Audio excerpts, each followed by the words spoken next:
শুনছেন নটার গল্প, গল্পে গল্পে জমজমাট। নির্মলার সঙ্গে মেডিকেল কলেজে যেদিন ঢুকি সেদিনই প্রথম দেখা। আমি আইএসসি পাশ করে মেডিকেল কলেজে ঢুকেছি, বয়স 19। চোখে প্রথম যৌবনের রঙিন নেশাটেশা একেবারেই ছিল না বললে ভুল বলা হবে, যতই কেন অধ্যয়ন পরায়ণ ভালো ছেলে হই না কেন। সেই নেশার ঘোরেই বোধ হয় নির্মলাকে স্বর্গের দেবী বলে মনে হলো প্রথম দর্শনে। ছিপছিপে সুন্দর মেয়ে, টানা টানা চোখ, জোড়া ভুরু, দিব্যি দেখতে মুখখানি, নীল রঙের শাড়ি পরনে, গায়ে ফুল হাতা ব্লাউজ, সরু চুড়ি কগাছা হাতে, চোখে মুখে একটা দীপ্ত বুদ্ধির ছাপ। নারী সুলভ লজ্জা তার মধ্যে মোটেই নেই, আছে বিদ্রোহিনীর উগ্র চ্যালেঞ্জ।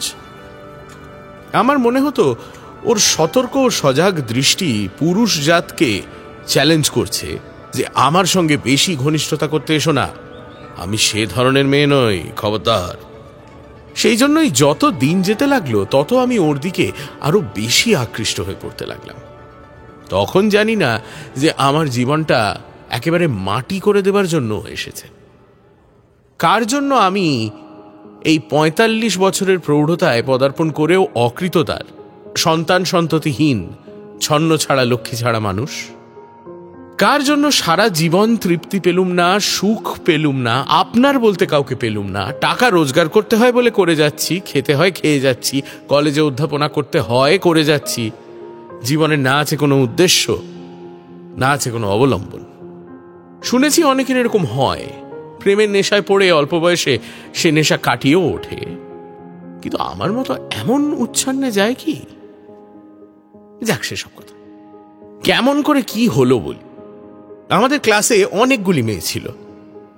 কেউ বিএসসি, কেউ আইএসসি পাশ করে এসে মেডিকেল কলেজের ফার্স্ট ইয়ারে ভর্তি হয়েছিল। 5টি মেয়েকে আমার আজও মনে আছে। একজনের নাম শকুন্তলা সেন, শ্যামবর্ণা, দোহারা চেহারা, বড় বড় চোখ ও মুখশ্রী মন্দ নয়। হাতের কবজির কাজটা বড্ড মোটা বলে মনে হতো। শকুন্তলা ছিল বড় শান্ত মেয়ে, কোনো দিকে চাইতো না, এক মনে প্রফেসরের বক্তৃতা শুনে নোট করে যেত। একজনের নাম সুনীতি, তার উপাধি আমার মনে নেই। ওর রং ছিল খুব ফর্সা, গোল চাঁদের মতো মুখখানা, ফ্লার্ট টাইপের মেয়ে, ক্লাসের ছেলেদের নাচিয়ে নিয়ে বেড়াতো। একটির নাম ছিল মহামায়া বন্দ্যোপাধ্যায়, সেকেলে নাম, কিন্তু বড্ড একেলে মেয়ে। সুন্দরী হিসেবে মন্দ নয়, অতি চমৎকার গঠন পারিপাট্য শরীরের, খুব শৌখিন, চোখে চশমা, কথায় কথায় হেসে লুটিয়ে পড়তো। এটিও ফ্লার্ট টাইপের মেয়ে।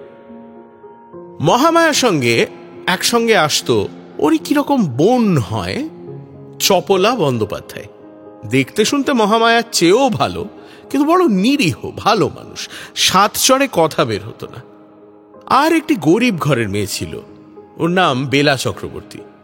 মোটাসোটা, ফর্সা, সাদাসিধে সুতির শাড়ি পরে আসতো, সাদা ব্লাউজ, ফুল হাতা। সকলের সঙ্গেই মিশতো, সকলের সঙ্গে হেসে কথা বলতো। বুদ্ধিশুদ্ধি একটু কম বলেই মনে হতো। এদের সকলেরই বয়স 19-20-র মধ্যে। সেদিক থেকে আমরা প্রায় সকলেই সমবয়সী, 1-8 বছরের বেশি বা কম। এক শকুন্তলা ছাড়া, তার বয়স ছিল আমাদের চেয়ে 3-4 বছর বেশি। আমরা আড়ালে নিজেদের মধ্যে বলতাম শকুন্তলা দি। যেমন হয়ে থাকে, ক্লাস শুদ্ধ ছেলে ঝুঁকে পড়লো মেয়েদের দিকে। যে যার সঙ্গে জমিয়ে নিতে পারে প্রাণপণে চেষ্টা করতে লাগলো। মাস 2 অগ্রসর হয়নি, ফার্স্ট ইয়ার এমবি ক্লাস।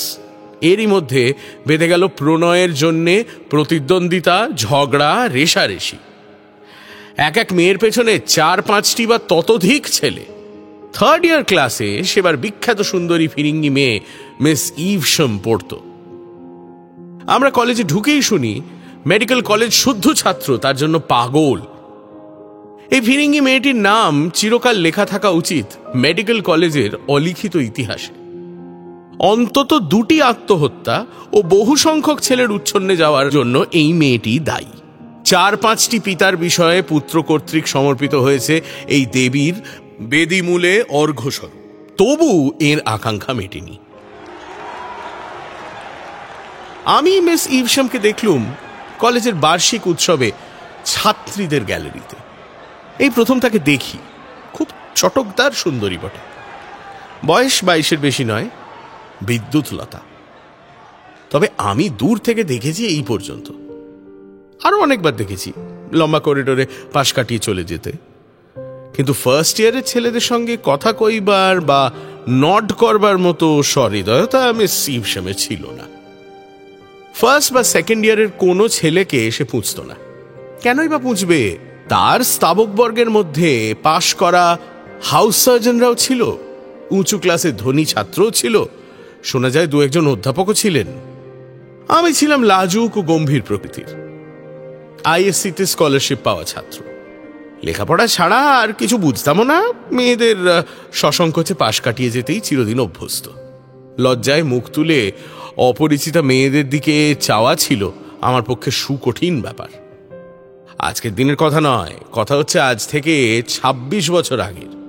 তখন মেয়েরা বেথুন কলেজ ছাড়া অন্য কোনো কলেজে পড়তো না, আর পড়তো মেডিকেল কলেজে। মেয়েরা তখন অনেক ছাত্রের কাছেই অন্য জাতের জীব বা দেবী টেবি বলে গণ্য হতো।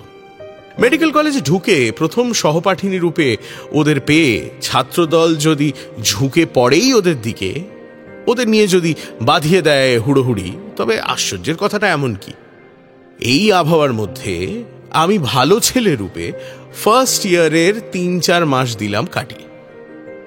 এর মধ্যেই নির্মলাকে নিয়ে ক্লাসে অনেক কিছু হয়ে গিয়েছে।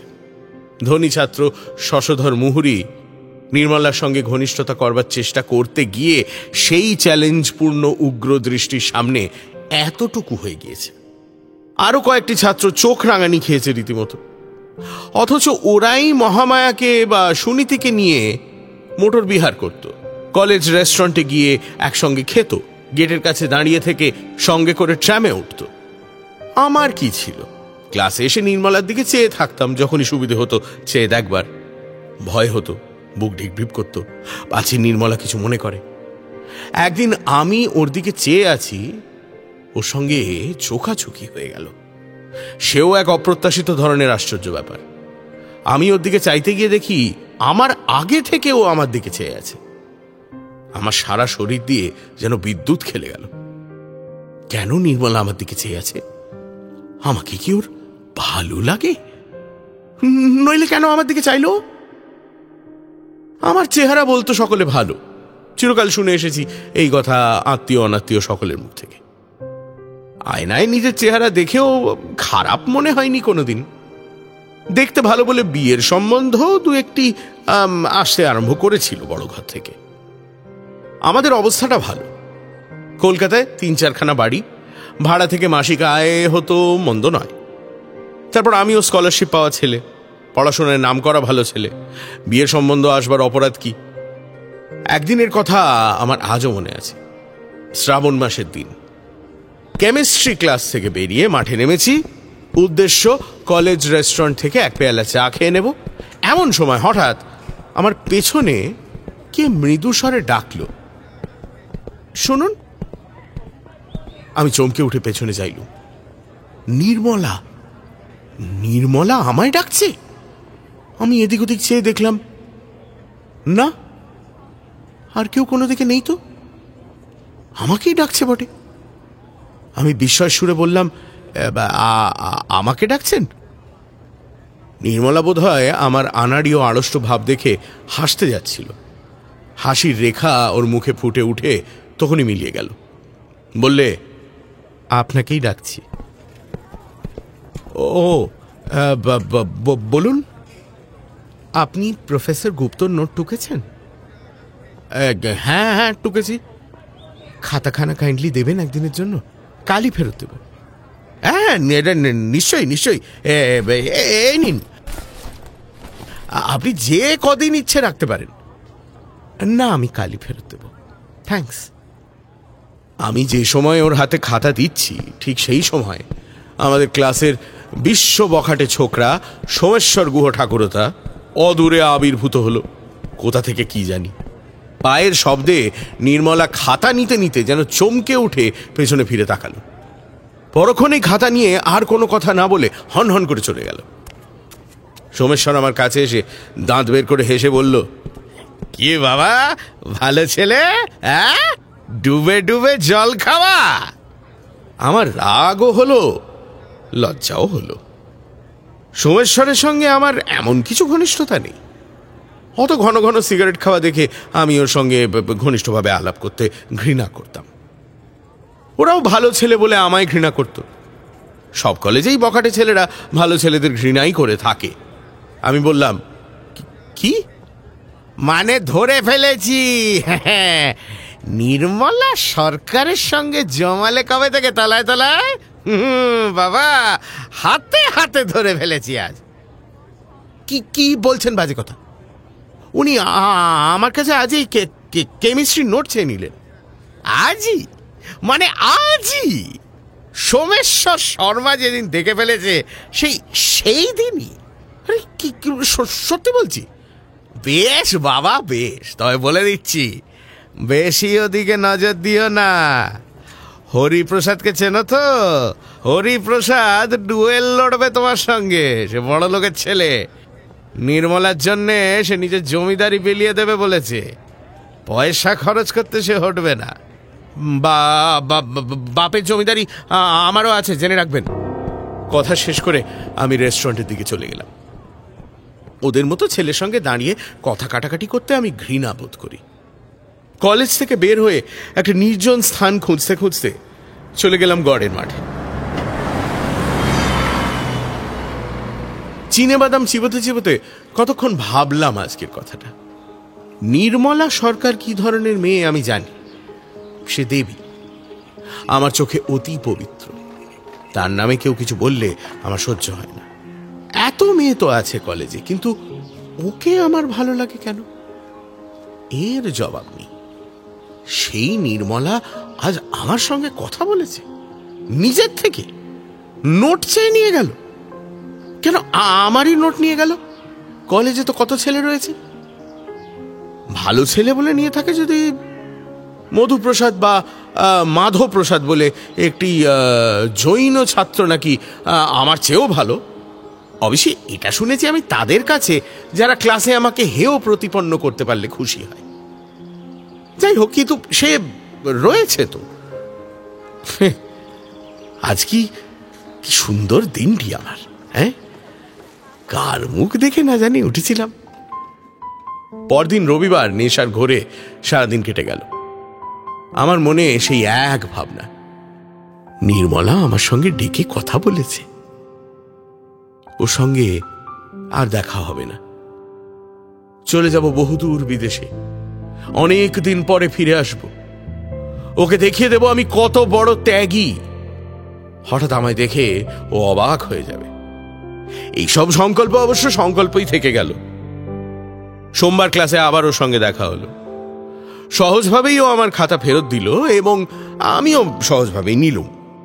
এরপরে মাঝে মাঝে ও আমার কাছ থেকে খাতা নিয়ে যায়, আবার ফেরত দেয় 2-3 দিন পর।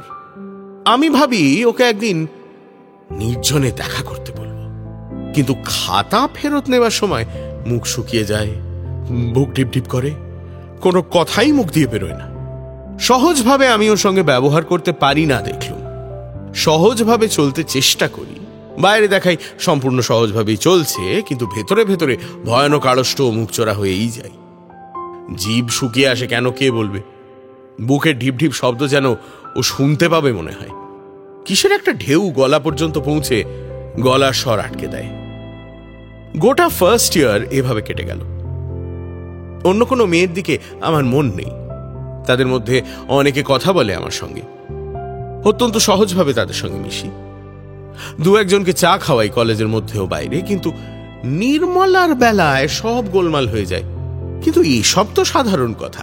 আসল ব্যাপার হচ্ছে আমার প্রতিদিনের ভীষণ বেদনা ও মনোকষ্ট। সে যন্ত্রণা দিন দিন আমার বাড়ছে, ভেতরে ভেতরে শুকিয়ে যাচ্ছে, অথচ কাউকে বলতে পারি নে সে দারুণ যন্ত্রণা।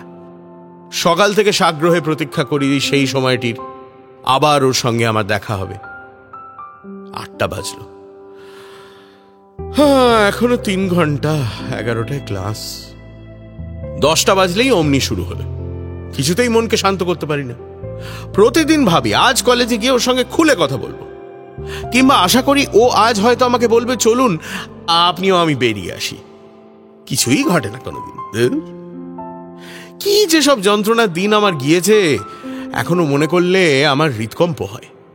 ভগবানের কাছে বলি অমন অবস্থা যেন অতি বড় শত্রুরও না হয়। পুরো 1.5 বছর সহ্য করলাম সেই যন্ত্রণা। সেকেন্ড ইয়ারে উঠে ঠিক করলাম মেডিকেল কলেজ ছেড়ে দেব।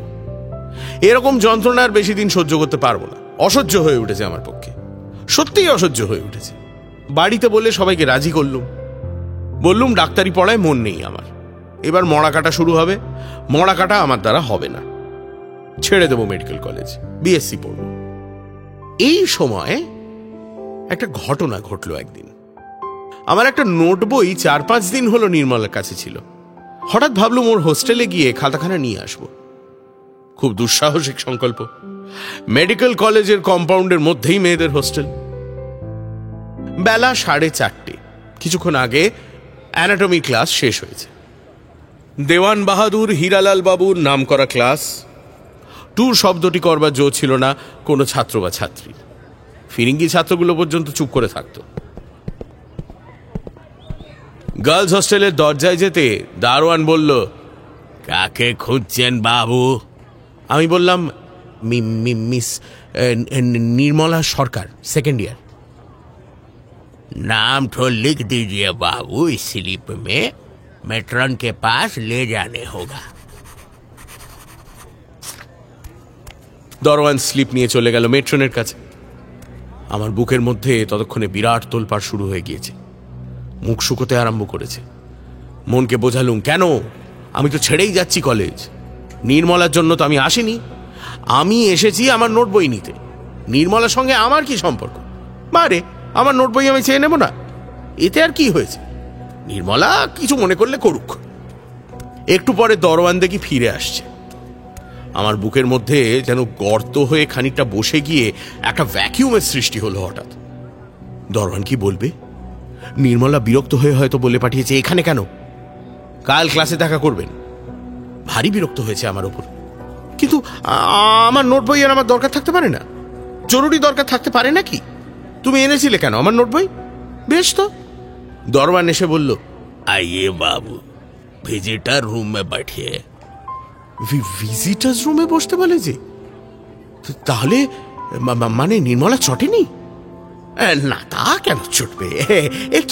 চটবার কি আছে এর মধ্যে? ভিজিটার্স রুমে গিয়ে বসবার একটু পরেই একখানা ফিকে নীল রঙের শাড়ি পরে স্যান্ডেল পায়ে দিয়ে নির্মলা হাসি মুখে ঘরে ঢুকল। পিঠে চুল খুলে এলিয়ে দেওয়া, ক্লাস থেকে ফিরে স্নান করেছে। ও ঘরে ঢুকে বলল, কি ব্যাপার আপনি যে হঠাৎ? আমার মনের অবদমিত আবেগ যেন উত্তাল হয়ে উঠল বুকের মধ্যে। এখানে তো কেউ নেই। নির্মলা সরকার আমার সামনে, শুধু দুজনেই ঘরের মধ্যে, কেউ নেই, কোথাও কেউ নেই। বলে ফেলি এমন সুযোগ জীবনে কিন্তু আর আসবে না।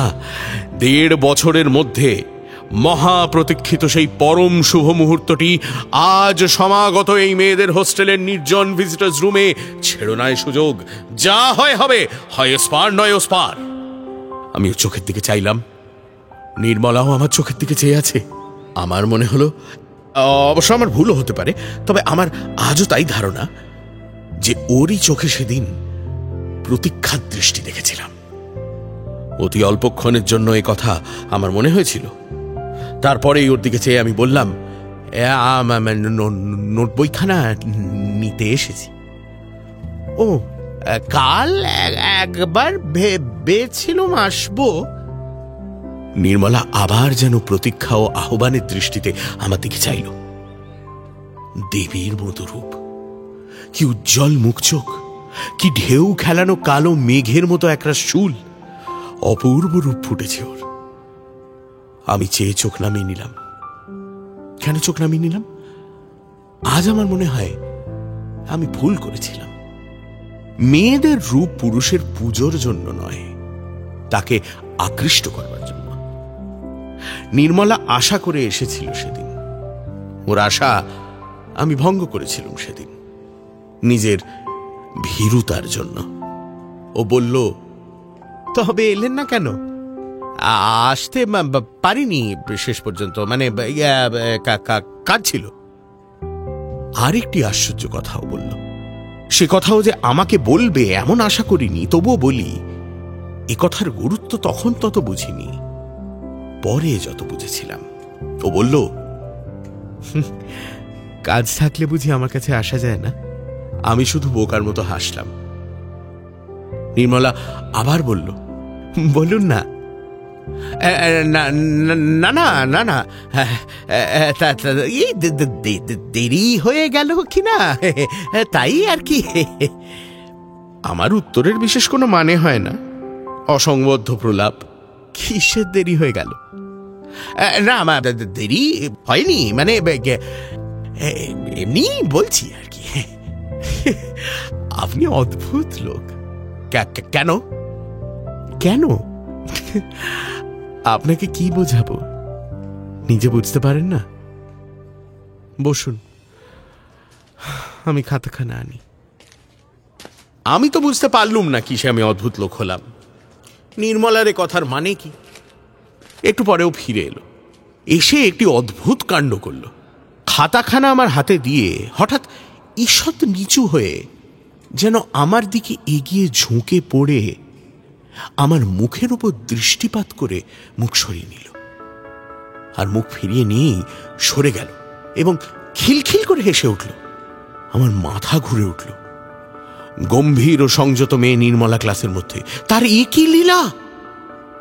আমি খাতা হাতে নিয়ে উঠে বললুম, আমি তবে আসি। নির্মলার মুখের হাসি মিলিয়ে গেল।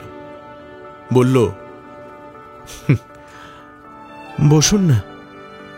না যাই, বেলা গিয়েছে, কাজ আছে বাড়িতে। চললেন তাহলে? ডিসেকশন রুমে দেখা হবে তো কাল? হ্যাঁ হ্যাঁ হ্যাঁ হ্যাঁ হবে হবে, আমি যাই। কাল ডিসেকশন রুমে আসবেন তো ঠিক? হ্যাঁ হ্যাঁ আসবো আসবো আসবো।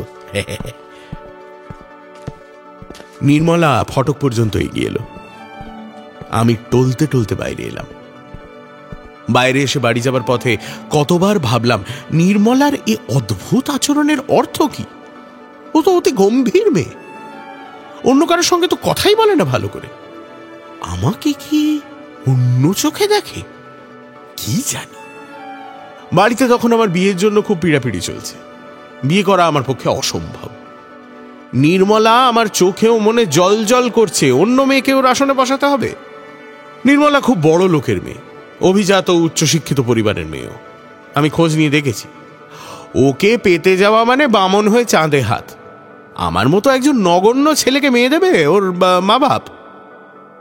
আমি কলেজ ছেড়ে দিলাম। কলেজে তিলে তিলে দগ্ধ হতে পারবো না আমি।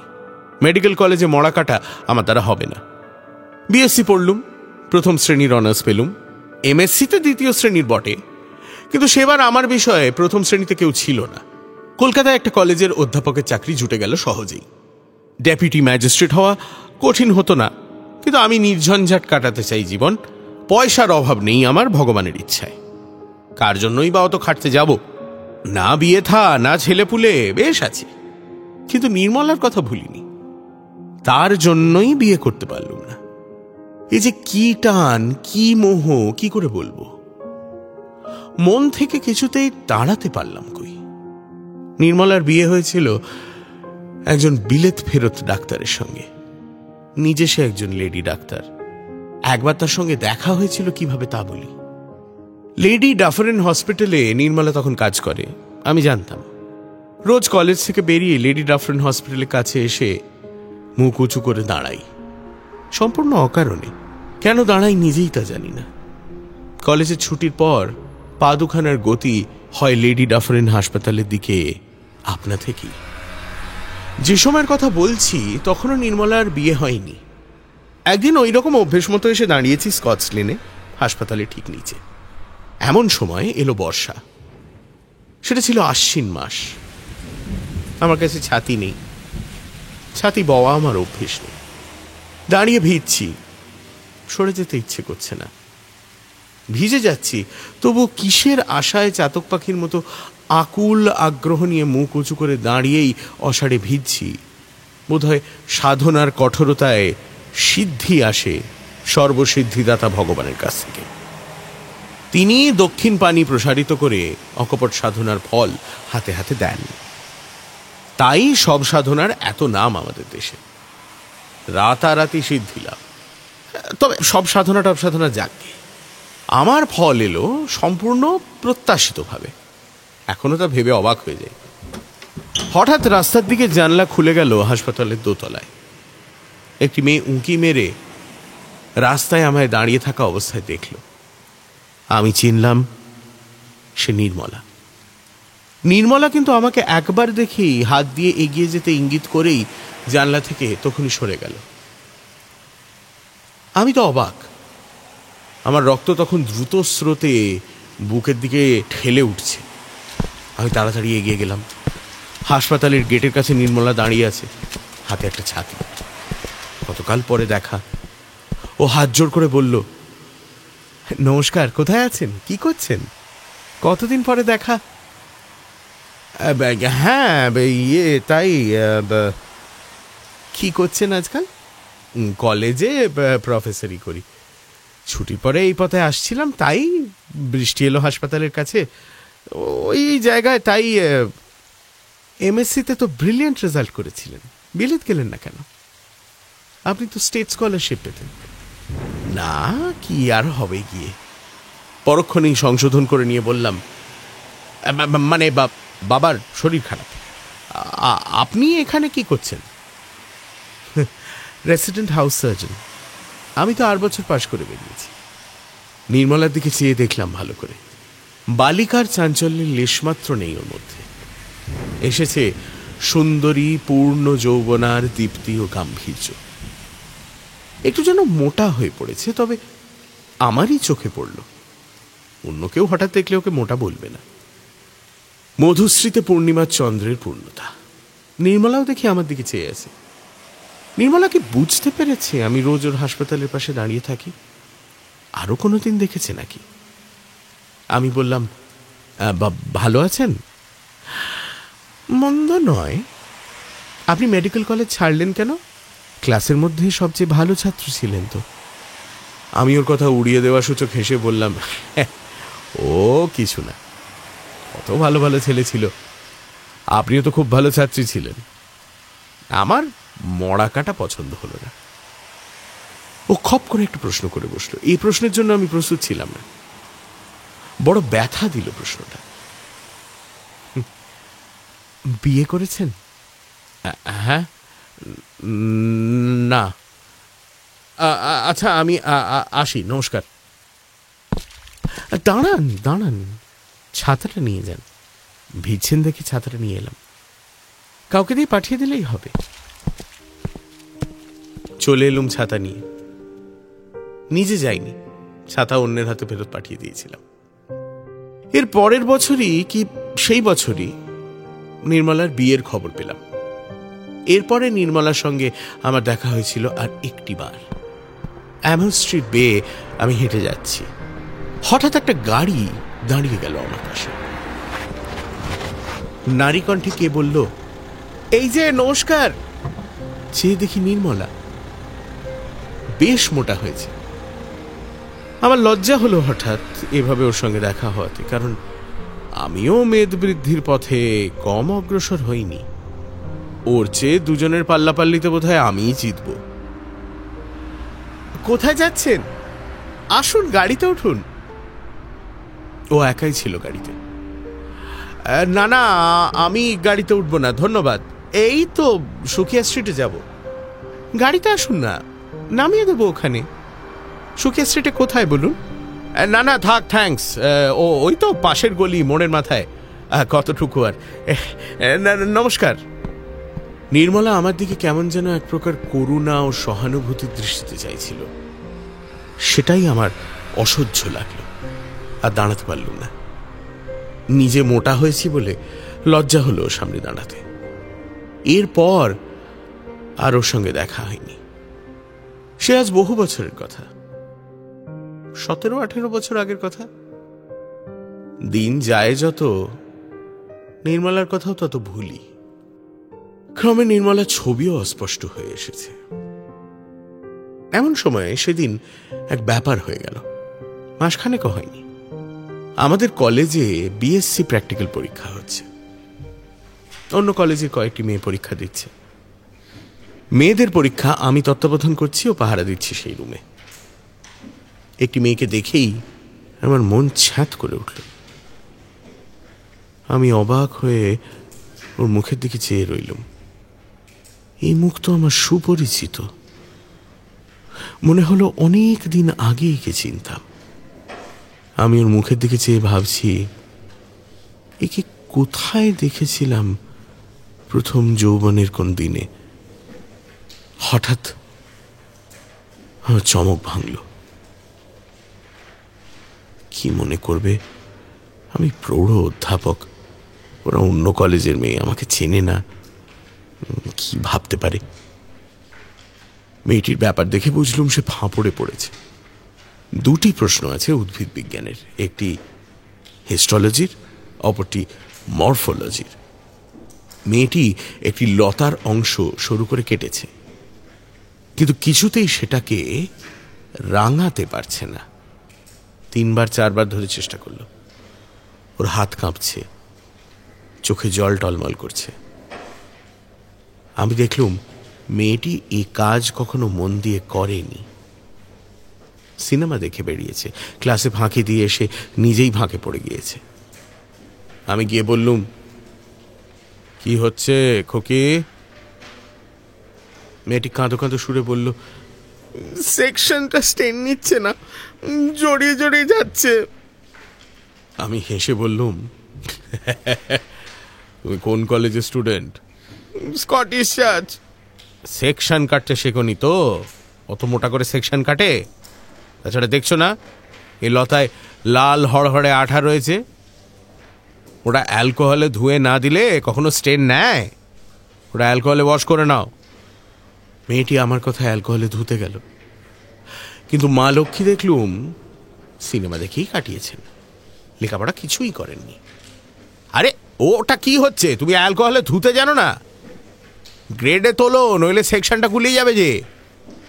আগে 20, তারপর 50, তারপর 70, তারপর 90, তারপর অ্যাবসলিউট অ্যালকোহলে তোলো। কেন? লাইজল দিয়ে ধুয়ে ফেলবো না? আরে পাগল, লাইজল দিয়ে এখন ধোবে কেন? অ্যাবসলিউট অ্যালকোহলে আগে তোলো। ওর হাত কাঁপছে, কখনোই কাজ করেনি। গ্রেডে তোলা কাকে বলে তাই ভালো করে শেখেনি হাতে কলমে করতে। আমার মায়া হলো। বললুম, ছেড়ে দাও খুকি, তুমি মরফোলজির কোয়েশ্চেনটা ট্রাই করো গিয়ে, আমি দেখছি। আমি ল্যাবরেটরির হেড অ্যাসিস্ট্যান্ট নরেনকে ডাকলুম। নরেন আমারই ছাত্র, প্র্যাকটিক্যাল কালে গুণ। তাকে বললাম, নরেন, এই সেকশনটা মাউন্ট করে নিয়ে এসে দাও তো। নরেন আমার মুখের দিকে চেয়ে সেকশনটা হাতে নিয়ে চলে গেল। হয়তো ভাবলো প্রৌঢ় অধ্যাপকের এ দুর্বলতা কেন? সুন্দরী মেয়ে দেখে তাকে পরীক্ষায় বেআইনিভাবে সাহায্য করছেন? একটু পরে নরেন বেশ চমৎকারভাবে নিপুণ হাতে সেকশনটা স্লাইডের উপর বসিয়ে আমার হাতে এনে দিল। আমি নিয়ে গিয়ে বললাম, এই নাও খুকি। তার প্রশ্নের উত্তর বেআইনিভাবে পেয়ে মেয়েটি কৃতজ্ঞতামূলক হাসল। অনেকদিন আগে এই হাসি যেন কোথায় আমি দেখেছি। এই হাসি আমার কুয়াশাচ্ছন্ন জীবন দিনের প্রথম অরুণ রাগের হাসি। বিস্মৃত অরুণ রাগের সে শুভ ঘণ্টি আজও কি ভুলেছি? মৃদু কৌতূহলের সুরে প্রশ্ন করলুম, তোমার নাম তো নীলিমা বসু লেখা রয়েছে, তোমার বাড়ি কোথায়? লোয়ার সার্কুলার রোডে। ডক্টর বিভাস বসুকে চেনেন? Doctor Bibhas Basu eye specialist? হ্যাঁ, তিনি আমার বাবা। ও, আমার মাথা ঘুরে উঠল। ডক্টর বিভাস বসু নির্মলার স্বামী।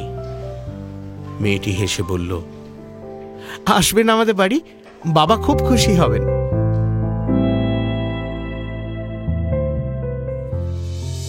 শুনলেন বিভূতিভূষণ বন্দ্যোপাধ্যায়ের লেখা গল্প মরফোলজি। গল্প পাঠে দীপ।